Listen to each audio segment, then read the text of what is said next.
छत्तीसगढ़ में भाजपा सरकार के गठन के बाद लिया गया एक और बड़ा फैसला। कांग्रेस के जमाने में की गई निगम, मंडल और आयोग की नियुक्तियों को कर दिया गया रद्द। इसे लेकर सामान्य प्रशासन विभाग की ओर से शुक्रवार को आदेश किया गया जारी।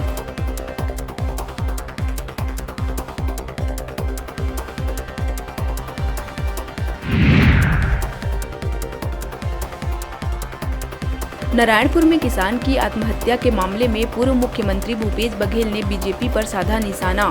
शायराना अंदाज में उन्होंने सोशल मीडिया पर लिखा, फिर वही दौर लौट आया है, किसानों की चीख का शोर लौट आया है। बता दें कि नारायणपुर के कुकड़ाझोर गांव में एक किसान ने कर्ज में डूबने की वजह से कर ली है आत्महत्या।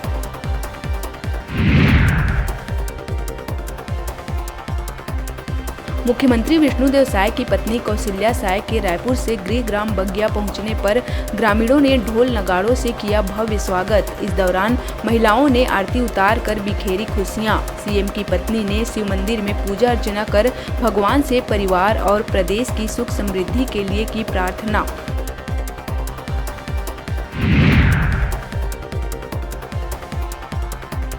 छत्तीसगढ़ हाईकोर्ट ने बाबुओं की मनमानी पर रायपुर के क्षेत्रीय परिवहन अधिकारी को लगाई जमकर फटकार। इसके साथ हुए वर्षों से एक ही जगह पर जमा कर्मचारियों के तबादला का दिया आदेश।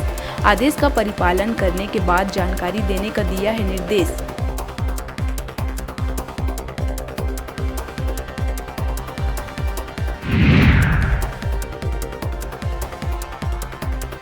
गरियाबंद जिले के चूरा विकासखंड के अंतिम छोर स्थित ग्राम छिंदौली में बदहाल है शिक्षा का स्तर।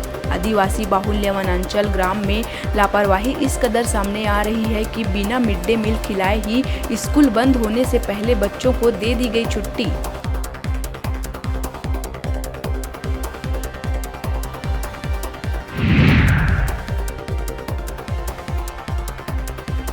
बीजापुर गंगालूर थाना क्षेत्र में पुलिस और नक्सलियों के बीच हुई मुठभेड़।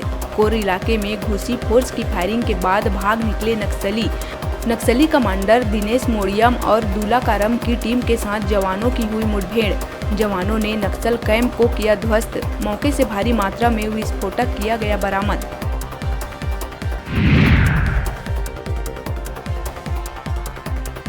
धमतरी में डॉलर का लालच देकर ठगी करने का मामला आया सामने। सऊदी अरब नागरिक बताकर दुकानों में ठगी करने वाले दिल्ली निवासी 2 आरोपी इस्माइल अली और फातिमा अली को पुलिस ने किया गिरफ्तार।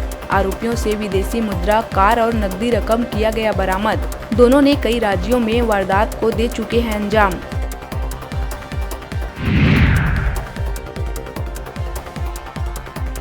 दंतेवाड़ा के बारसूर में इंद्रावती नदी में डूबने से ग्रामीण की हो गई मौत। नहाने के दौरान नदी में डूबने की वजह से मौत की जताई जा रही है आशंका।